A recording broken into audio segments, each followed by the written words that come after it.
L'assurance vie. Mais qui a trouvé ce nom débile? Est-ce que tu savais que l'assurance vie n'a rien à voir avec une assurance décès? Eh ouais, très souvent on en fait l'amalgame. D'ailleurs, parle-en autour de toi. Tu vas voir les réponses. C'est au cas où je décède, je donne des sous à mes ayants droit. Pas du tout. Pas du tout.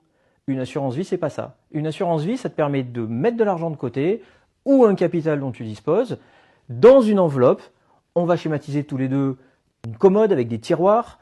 Et à l'intérieur de chaque tiroir, tu vas pouvoir mettre différents types de produits. Et toute cette commode, tout ce que tu mettras à l'intérieur, que ce soit des actions, des obligations, des ETF, de l'immobilier en forme de papier, donc SCPI, SCI, etc. Tout ça, c'est net de succession pour tes ayants droit.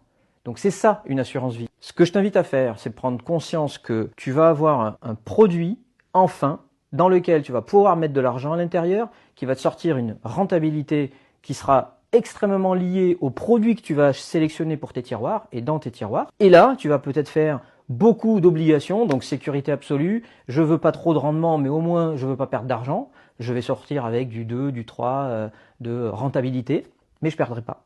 Ou alors au contraire, tu vas être un peu touchy, tu vas te dire moi je suis prêt à prendre plus de risques, et à l'intérieur tu vas mettre des produits un peu plus punchy, tu vas rajouter des actions, derrière tu peux faire des ETF, c'est un gros panier d'actions, et sinon tu peux faire de la SCPI, de la SCI, il y a d'autres types de produits, mais l'immobilier papier fait partie des solutions qui te sont offertes. Alors les actions, c'est un tiroir dans lequel tu vas mettre des actions, elles peuvent monter, elles peuvent descendre, il y a plus de risques, donc forcément en fonction de ton profil et en fonction des risques que tu es prêt à prendre, tu mettras plus d'un produit que l'autre dans le tiroir concerné. Le gros avantage de l'assurance vie, c'est que c'est une enveloppe entièrement défiscalisée pour la partie successorale.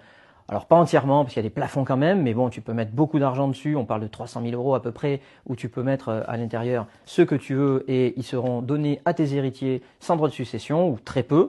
Et tu peux désigner les bénéficiaires. Imagine que tu as 3 femmes ou 3 conjoints, tu peux donner à qui tu veux, marquer le bénéficiaire que tu décides, et ça, ce sera fait au moment de ta succession. Donc,